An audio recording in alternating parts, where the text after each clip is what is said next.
I want to tell you something I've never fully put into words before. There was a moment, standing in a concrete room, no windows, no clock, no idea what day it was, where I genuinely didn't know if anyone outside those walls even knew I existed anymore. That's not fear, that's something deeper. This is what happened when I was detained in Pyongyang. It started normal. That's the part nobody tells you. There's no warning, no dramatic shift, no music telling you something's about to go wrong. I'd been in Pyongyang for a few days as part of a supervised tour, everything arranged, everything controlled. And then I made a mistake, a small one by any normal standard. I stepped somewhere I wasn't supposed to. I took a photo near a restricted building. I didn't even realize it at the time.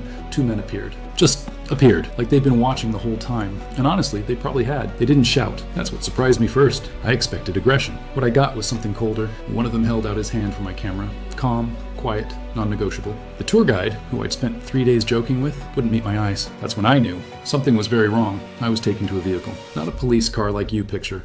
Just a plain car. No sirens, no handcuffs immediately. Just two men sitting on either side of me, and the city passing by outside the window like nothing was happening. I kept thinking, someone will sort this out. There'll be a phone call, a form, an apology. That thinking lasted about 40 minutes. We arrived at a facility. I couldn't tell you exactly where. A building, gray, unremarkable from the outside. Inside, it smelled like concrete and something stale I couldn't name. I was taken to a room and told to sit, so I sat, and then I waited hours, I think. Hard to say. No phone, no watch, no one coming in to explain anything. Just me, a chair, four walls, and the sound of my own breathing getting louder and louder in my head. Fear is strange. It doesn't always feel like panic. Sometimes it just feels heavy, like your whole body is slowly realizing the situation before your brain catches up. Eventually, someone came, an official, through a translator, and the question started. Why did you take the photo? What were you trying to capture? Who sent you? What organization are you with? I kept answering honestly, which felt useless, because honest answers to questions like who sent you, when nobody sent you, that's not satisfying to anyone. I could see that. They wanted something more. I didn't have more to give. The interrogation wasn't violent. I want to be clear. For me, in those sessions, there was no physical aggression, but there was pressure. Sustained, methodical pressure. The same questions repeated, long silences where they'd just look at you. The sense that they had all the time in the world and you had none. I didn't sleep that night. I don't think I could have, even if they'd let me. The cell was small, not a dungeon. I don't want to overdramatize the physical space. Concrete walls, a mat on the floor, a bucket, a single bulb. What hit me harder than the physical conditions was the silence and the isolation. You don't realize how much human connection anchors you until it's just gone. No conversation, no news. No sense of time passing in any normal way. You eat when food comes. You sleep when you can. That's it. I started counting things to keep my mind working. Cracks in the wall, seconds between sounds from the hallway. Anything. I saw guards, rarely other detainees. When I did, there were no conversations. You quickly understood that talking wasn't something that happened, but there were moments. A guard who would look at me for a half second longer than necessary.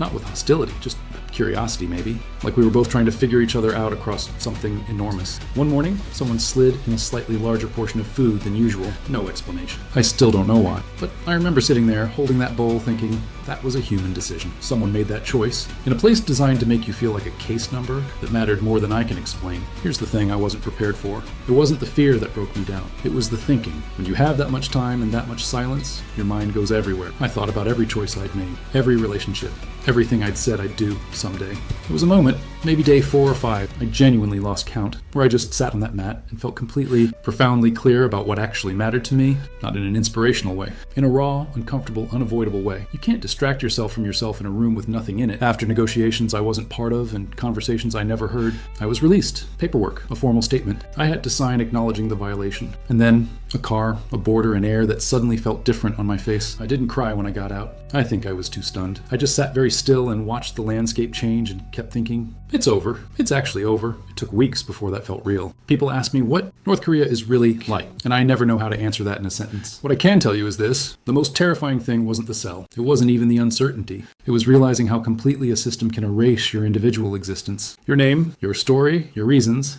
and reduce you to a problem to be processed. And walking out, I kept thinking about all the people who don't get to walk out. The ones for whom that door doesn't open. The ones the world doesn't negotiate for. That's the thought I haven't been able to put down since. If this story made you feel something, good. You're supposed to feel something. Because somewhere, right now, someone is sitting in a room like that one, and they're counting cracks in the wall too.